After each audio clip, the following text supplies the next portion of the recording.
예, 여러분, 한 주간 안녕하셨는지요?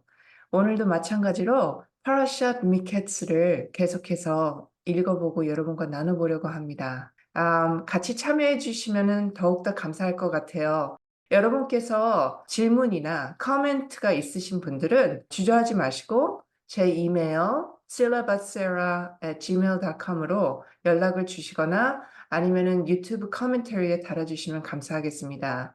예, 오늘도 시작하기 전에 마찬가지로 이스라엘 프론트라인에서 일주일 내내 하루도 쉬지 않고 모든 것을 바쳐서 전쟁을 하고 있는 이스라엘 군사들의 안녕과 하심의 보호하심과 정말 위대한 믿음의 강화해 주심과 또 그리고 아직까지도 집으로 돌아오기를 기다리고 있는 그 많은 잡혀 있는 사람들이 하루바삐 건강한 모습으로 신속하게 사랑하는 가족들의 품 안으로 돌아오기를 기도드리고 또 그리고 여러분 또한 각기 우리가 개인들이 갖고 있는 여러 가지 장소에서 하심과 연결할 수 있는 귀중한 한 주가 되기를 바라면서 오늘 말씀을 같이 읽어보도록 하겠습니다.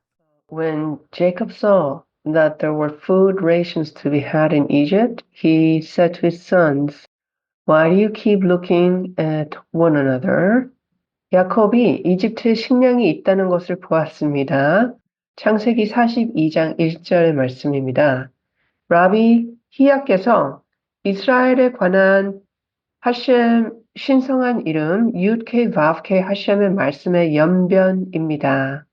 하늘을 펼쳐 땅에 기초를 세우고 그 안에 인간의 영혼을 형성하시는 하셈의 선언 스가랴 12장 1절 말씀으로부터 A pronouncement, the word of the Lord concerning Israel. 이스라엘을 위한 말의 선포입니다. 공포입니다. The utterance of the Lord. 하셈의 연변입니다.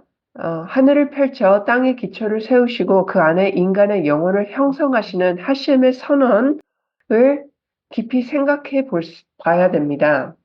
이 마사라는 단어, 타락의 모든 곳에서 나오는 이 마사, 연변, 하셈의 말씀의 발성에 대한 것입니다.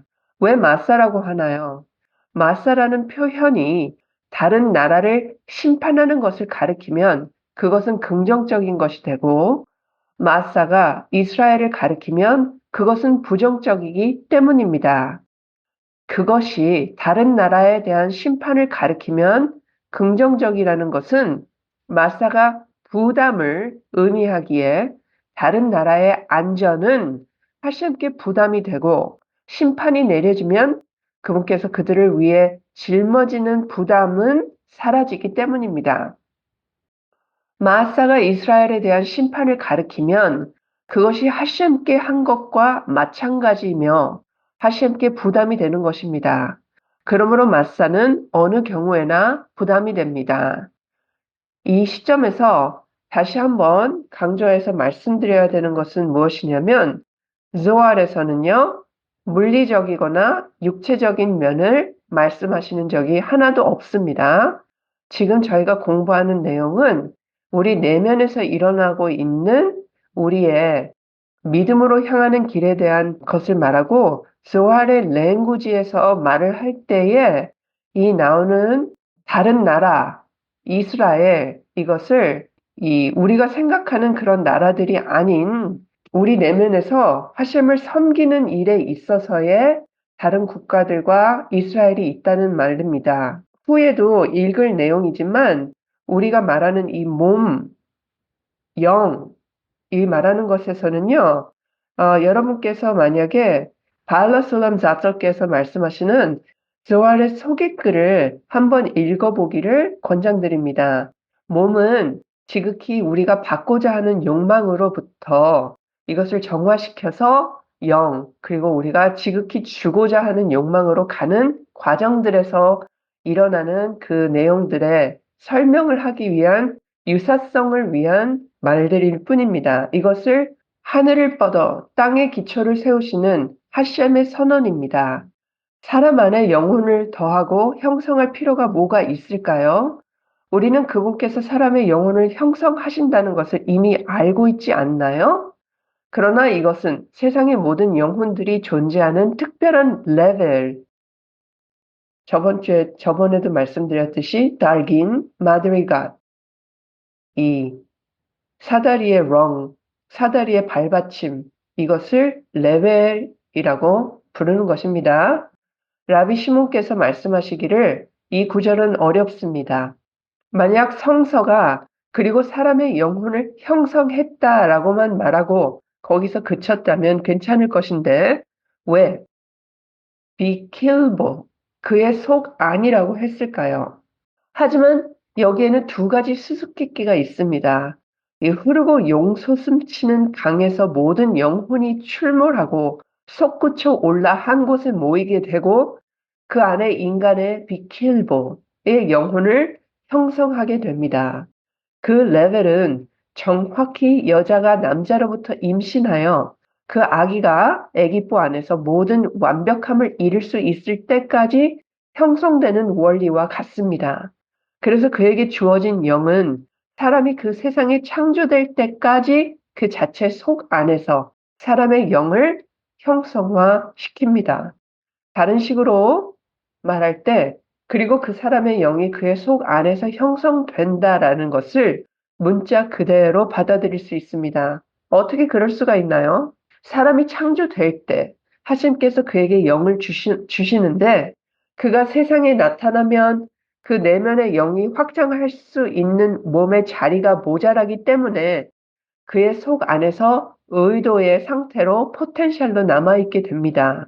그 사람의 몸이 자랄수록 영도 확장되어서 그의 에너지를 보내게 됩니다. 그의 몸이 자라면서 그 영은 그의 내면에서 그것에 힘을 보내어 그에게 활력을 줍니다. 그래서 문자 그대로 그의 속 안에서 사람의 영을 형성하는 것입니다. 이제 여러분은 왜 형성한다고 하나요? 라고 물을지도 모릅니다. 그 영혼은 위로부터 힘을 보태어 그것을 지탱해야 하기 때문입니다. 그래서 하나님께서 그 사람 안에 사람의 영혼을 형성하셔서 그에게 도움을 줍니다. 이리 와서 보세요. 그 영이 도움을 필요로 할 때 그 사람의 존재 상태와 몸의 건강에 따라서 그 영은 그 영에 의하여 증가되고 증대되고 완전함에 이르게 됩니다. 이것이 그 안에 있는 인간의 영을 형성합니다. 와서 보세요. 요셉이 아버지께로부터 없어진 사람이 되었을 때 야곱은 자기가 가지고 있던 그 부가적인 영혼을 잃었고 시키나는 그에게서 떠나갔습니다. 후에 어떤 내용이 적혀 있습니까? 그들의 아버지 야곱의 영혼이 되살아났습니다.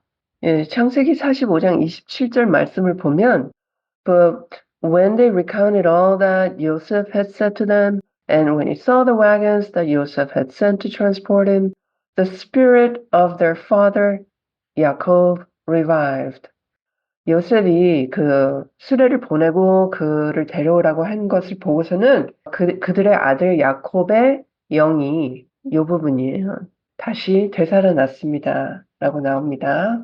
그러면 그는 지금 이 순간까지 죽어 있었던 것일까요? 오히려 그 부가적인 영이 그에게서 떠나 그의 속에 더 이상 있지 않았던 이유는 그의 속에 있는 슬픔 때문이었습니다.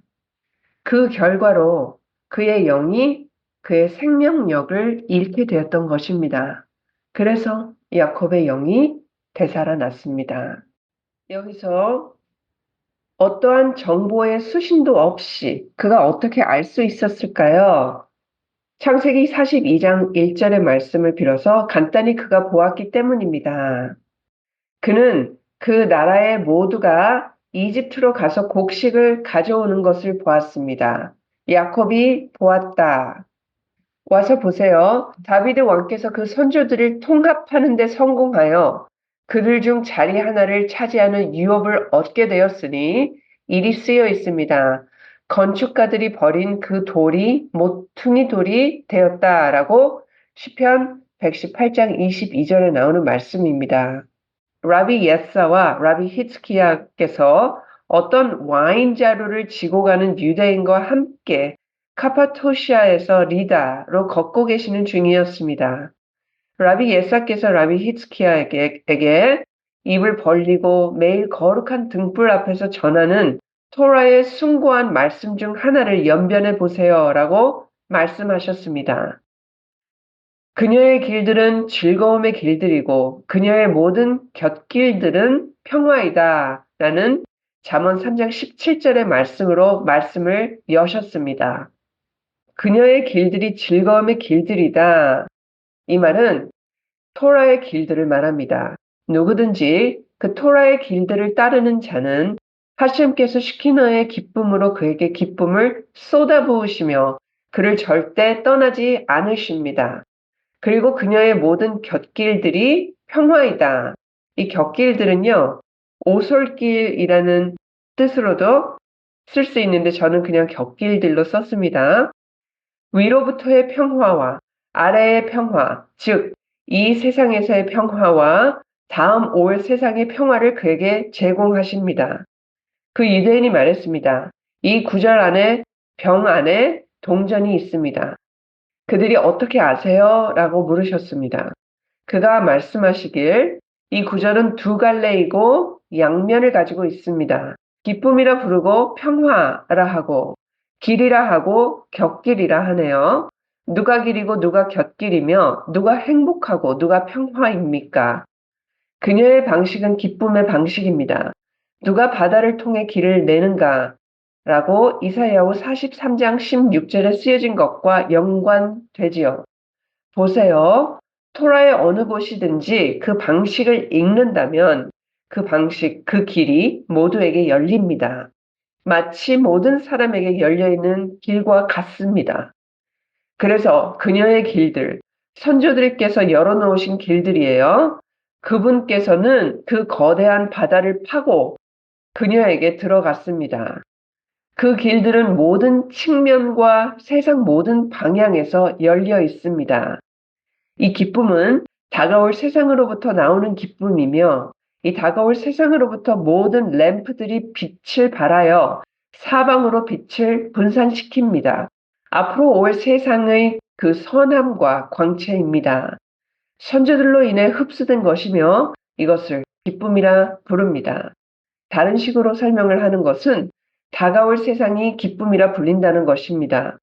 그리고 그것이 일어나면서 모든 선함과 기쁨과 모든 광채와 모든 세상의 자유가 선동됩니다. 그래서 우리가 배웠듯이 샤밧이 입장을 하면 지옥의 악인이 쉽니다. 자유와 평온을 만끽하는 것이죠. 샤밧이 떠나면 우리는 우리 자신에서 상위의 기쁨을 깨워서 처음부터 죽어야 마땅한 그 악의 벌로부터 우리를 구해야 합니다. 우리는 깨우고 읊습니다. 하심의 기쁨이 우리에게 임하시기를 이라고 하며 시편 90장 17절의 말씀대로 이것을 읊습니다. 이 최상의 기쁨, 모든 기쁨 중에 기쁨입니다. 그래서 그녀의 길들은 기쁨입니다. 그리고 그녀의 모든 곁길들은 평화입니다. 누가 그녀의 곁길입니까?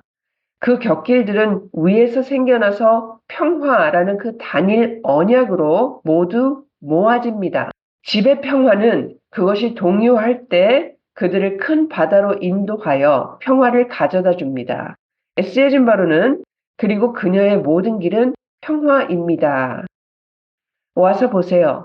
요세프는 평화의 언약이었고 이집트에서 통치자와 그 땅의 군주가 되었으며 야곱은 시키나로부터 버려졌으나 알지 못하였습니다.